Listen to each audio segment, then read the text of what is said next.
ശരിക്കും സാധാരണ ഞായറാഴ്ചകളിൽ പള്ളിയിൽ പോകുന്നു, അത്രയേ ഉള്ളൂ. നമ്മളോടും പള്ളിയിൽ പോകണമെന്ന് പറയുന്നു. അതിൽ കൂടി ഒരു വിശ്വാസമോ ഒരു പ്രാർത്ഥനാ ജീവിതമോ ഒന്നും ഉണ്ടായിരുന്നില്ല. ആ സമയത്ത് ഞങ്ങൾ വൈകുന്നേരങ്ങളിൽ ഇങ്ങനെ കൂട്ടുകൂടി ഞങ്ങളുടെ സ്കൂളിൻ്റെ ഗ്രൗണ്ടിൽ പോയിരിക്കുകയും മദ്യപിച്ച് നോക്കിയിട്ടുണ്ട്. അതുപോലെ പുക വലിച്ച് ഒക്കെ അങ്ങനെയൊക്കെ പോകുമായിരുന്നു. അത് ഈ ഫോട്ടോഗ്രാഫി രംഗത്ത് വന്നു കഴിഞ്ഞപ്പം ഇതിന് കുറച്ചുകൂടെ സ്വാധീനം കൂടുതലുണ്ട്. ആ സമയത്ത് ഞങ്ങൾക്ക് 2 കുഞ്ഞുങ്ങളാണ് ഉള്ളത്. വീണ്ടും 3ാമത്തെ പ്രഗ്നൻസിയിലേക്ക് വരുന്നത്. അതങ്ങനെ 3 മാസമായ സമയത്ത് പെട്ടെന്ന് ബ്ലീഡിങ് ആരംഭിക്കുന്നു. ഞങ്ങൾ ഹോസ്പിറ്റലിൽ പോയി. ഇത്രയും പെട്ടെന്ന് ഈ കുഞ്ഞിനെ നീക്കം ചെയ്യാതെ നമുക്കിത് പ്രഗ്നൻസി തുടരാൻ പറ്റത്തില്ല. അങ്ങനെ ഒരു ഓപ്പറേഷനിലേക്ക് അവർ സജസ്റ്റ് ചെയ്യുകയായത്. ഇപ്പോൾ 1-2 പേരുടെ ബ്ലഡ് കരുതിക്കോണം എന്ന് പറഞ്ഞ് ഞങ്ങൾ പെട്ടെന്ന് തന്നെ ഓപ്പറേഷന് തയ്യാറായി. അപ്പോൾ അവർ ഓക്കെ എന്ന് പറഞ്ഞ് സക്സസ് എന്ന് പറഞ്ഞുകൊണ്ട് അവർ ഇറങ്ങി വന്നു. പക്ഷേ ബ്ലീഡിങ് നിൽക്കുന്നില്ല. വൈകുന്നേരമൊക്കെ ആയി കഴിഞ്ഞതിനും ഭയങ്കരമായിട്ട് ആൾ സീരിയസ് ആവുന്നു. ഇവരിങ്ങനെ ബ്ലഡ് വീണ്ടും വീണ്ടും ആവശ്യപ്പെടുന്നു. ഹോസ്പിറ്റലിൽ അനൗൺസ്മെൻറ്റ് നടത്തി. 2 കുഞ്ഞു പിള്ളേർ, പെൺപിള്ളേരാണ്. മൂത്ത ആൾക്ക് 2.5 വയസ്സേ ഉള്ളൂ, ഇളയാൾക്ക് 1 വയസ്സേ ഉള്ളൂ. എടുത്ത് എളിയെ വെക്കാനുള്ള പ്രായമേ ഉള്ളൂ. അപ്പോൾ ആ 2 മക്കളെയും വെച്ച് എൻ്റെ ഷായത്തിന് എന്നെ ചെയ്യുന്നു ഞാൻ ശരിക്കും ഓർത്തു. ഭയങ്കര ഒരു ക്രിട്ടിക്കൽ അവസ്ഥയിലേക്ക് പോയി. ഒരു 8 മണി വരെ അവർ ബ്ലഡ് കയറ്റി. പിറ്റേ ദിവസം വെളുപ്പിനെ ഒരു 6 മണിയായപ്പം വീണ്ടും ഇവരെന്നെ വിളിച്ചിട്ട് പറഞ്ഞു ബ്ലീഡിങ് ആരംഭിച്ചിരിക്കുന്നു, ഒന്നുകൂടി ഓപ്പൺ ചെയ്യാൻ പോകുക എന്ന് പറഞ്ഞു. അപ്പം 3ാമത്തെ ഓപ്പറേഷനാണ്. അവർ 3ാമത് ഓപ്പറേഷൻ ചെയ്തു. പക്ഷേ വിജയിച്ചില്ല.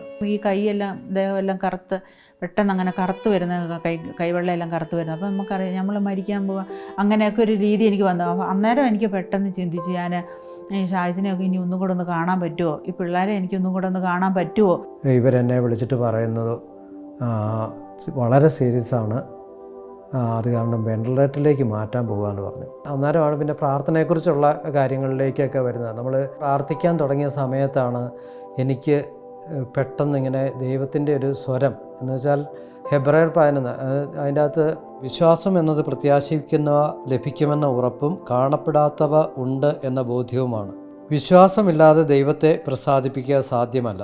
ദൈവസന്നിധിയിൽ ശരണം പ്രാപിക്കുന്നവർ ദൈവമുണ്ടെന്നും തന്നെ അന്വേഷിക്കുന്നവർക്ക് അവിടുന്ന് പ്രതിഫലം നൽകുമെന്നും വിശ്വസിക്കണം. എൻ്റെ വിശ്വാസക്കുറവാണ് ഇതിൻ്റെ എല്ലാം പിന്നിൽ ഇരിക്കുന്നതെന്നും ദൈവം എന്നെ ശരിക്കും ആ സമയങ്ങളിൽ എന്നെ ഇങ്ങനെ പഠിപ്പിക്കുക ഓരോ കാര്യങ്ങൾ. ഇങ്ങനെയാണ് ഈശോയോട് ഞാൻ തറപ്പിച്ച് ഞാൻ ഇങ്ങനെ ഒരു കാര്യം പറയുക, എനിക്ക് അവളെ ഒന്ന് ജീവനോടുകൂടി എനിക്ക് തന്നാൽ മതി. പക്ഷേ അന്നേരം എനിക്ക് ഭയങ്കര ഒരു പ്രത്യാശ എന്നിലേക്ക് കടന്നു വരുന്നതായിട്ട് എനിക്ക് തോന്നി. അന്ന് രാത്രിയിലാണ് എനിക്കൊരു സ്വരം, ദൈവസ്വരം ആദ്യമായിട്ട്, നീ ഒന്ന് പോയി കുമ്പസാരിക്ക്. പക്ഷേ അന്ന് എൻ്റെ ജീവിതത്തിൽ ഞാൻ ആദ്യമായിട്ട് ഞാൻ കുമ്പസാരിച്ചു. ശരിക്കും പറഞ്ഞാൽ അത് എപ്പോഴും എനിക്കൊരു വേദനയാണ്. എൻ്റെ അച്ഛനിങ്ങനെ കോരി ഇങ്ങനെ എടുത്തിട്ട് ഈ മാറോടിങ്ങനെ ചേർത്ത് വെച്ചിട്ട് എന്നോട് പറയുകയാണ്, മോനെ നിൻ്റെ ജീവിത പങ്കാളിക്കൊന്നും പറ്റത്തില്ല, നീ ധൈര്യമായിട്ട് പൊക്കോ എന്ന് പറഞ്ഞ് ആശീർവദിച്ചു വിട്ടു. അപ്പോൾ ഞാൻ എൻ്റെ ഉള്ളിൽ പറഞ്ഞു, ഈശോ മറിയ ഔസേപ്പേ എൻ്റെ ആത്മാവിന് കൂട്ടായിരിക്കണേ, ഇനി മരിക്കാൻ പോകാമെന്ന് ഓർത്ത് നമ്മൾ ചങ്ക് പൊട്ടി. ഏറ്റവും അധികം ഞാൻ മരിക്കും എന്ന് ഞാൻ കരുതിയ ആ ഒരു സമയത്ത് പെട്ടെന്ന് എൻ്റെ കട്ടിലിൻ്റെ സൈഡിൽ കൂടെ ആരോ നടക്കുന്ന പോലത്തെ ഒരു തോന്നൽ എനിക്ക് ശരിക്കും ഉണ്ടായി. പ്രാർത്ഥിച്ചുകൊണ്ടിരിക്കുമ്പോൾ ഒരു ദർശനം ഞാനിങ്ങനെ കണ്ടു. ഇവരുടെ ശ്വാസകോശത്തിന് എന്തോ ഒരു മുറിവ് സംഭവിച്ചിട്ടുണ്ട്, ഡോക്ടറെ അതൊന്ന് നോക്കാവോ എന്ന് ചോദിച്ചു. എന്നോട് ഈ ഡോക്ടർ എൻ്റെ കണ്ണിൽ ഇങ്ങനെ നോക്കിയിട്ട് പറഞ്ഞു, മോൻ പോയി ചാപ്പലിരുന്ന് പ്രാർത്ഥിച്ചു, ഞാനൊന്ന് നോക്കട്ടെ എന്ന് പറഞ്ഞുകൊണ്ട് ഈ ഡോർ അങ്ങ് അടച്ചു. വൈകുന്നേരം ഞാൻ ഈ ജിജിയുടെ അടുത്ത് കയറി കിടക്കാൻ നേരത്ത് ഞാൻ ചെന്ന് ഈ നെറ്റിയെ കുരിശ് വരച്ച് ഉമ്മ കൊടുക്കുന്ന ഒരു രീതിയുണ്ട്. അപ്പോൾ ഞാൻ അതിന് വേണ്ടിയിട്ട് ചെന്നപ്പോൾ എന്നോട് പറഞ്ഞു, ജിജി മരുന്നിനും കാര്യങ്ങൾക്കും എല്ലാം പ്രതികരിച്ച് തുടങ്ങി കേട്ടോ ചേട്ടൻ ധൈര്യമായിട്ടിരുന്നു, ഒരു കുഴപ്പവും ഇല്ല. 3 ദിവസം കഴിഞ്ഞപ്പം ഡോക്ടർമാർ ഞങ്ങളെ വിളിച്ചിട്ട് പറഞ്ഞു വീട്ടിലേക്ക് പൊക്കോ. 1 ആഴ്ച മുമ്പേ ഞങ്ങൾ ഉപേക്ഷിച്ച് കളഞ്ഞ കേസാണ് ഇത് ദൈവത്തിൻ്റെ ഒരു ഇടപെടിയിലാണ്. അപ്പം ഞങ്ങൾ ഇങ്ങനെ ഇറങ്ങി പോരാൻ നേരത്ത് ഈ അനസ്തേഷ്യ കൊടുത്ത പ്രദീപ് എന്ന് പറയുന്നൊരു ഡോക്ടറാണ് ഈ അടുത്തേക്ക് വന്നിട്ട് എന്നോട് ചോദിക്കുക, ഈ ശ്വാസകോശത്തിന് മുറിവുണ്ടായെന്ന് പറഞ്ഞല്ലോ, അത് എങ്ങനെയാണെന്ന് മനസ്സിലായോ എന്ന് ചോദിച്ചു. ഞാൻ പറഞ്ഞു, ഡോക്ടറെ എനിക്കെങ്ങനെ മനസ്സിലാകാനാ, ഇങ്ങനെ ഒരു ദർശനം പോലെ ഇങ്ങനെ കണ്ടു, ഞാനത് ഡോക്ടറിനോട് പോയി പറഞ്ഞു, അത്രേ എനിക്ക് അറിയത്തുള്ളൂ, അങ്ങനെ ഉണ്ടായോ, അങ്ങനെ അത് ശരിയായിരുന്നോ എന്ന് ചോദിച്ചു. ഞാൻ പറഞ്ഞു ശരിയായിരുന്നു എന്ന് പറഞ്ഞു.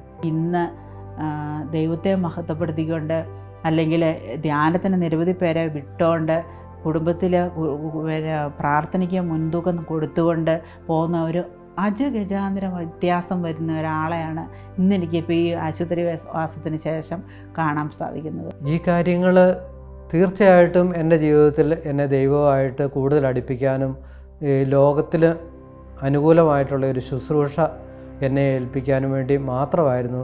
ഇനി എൻ്റെ ജീവിതം ശരിക്കും പറഞ്ഞാൽ കുടുംബങ്ങൾക്ക് വേണ്ടിയിട്ട് ഉള്ളതാണ്. അതിനു വേണ്ടിയിട്ട് മാത്രം ആണ് ദൈവം എന്നെ ഈ ഒരു അവസ്ഥയിലേക്ക് എത്തിച്ചത്.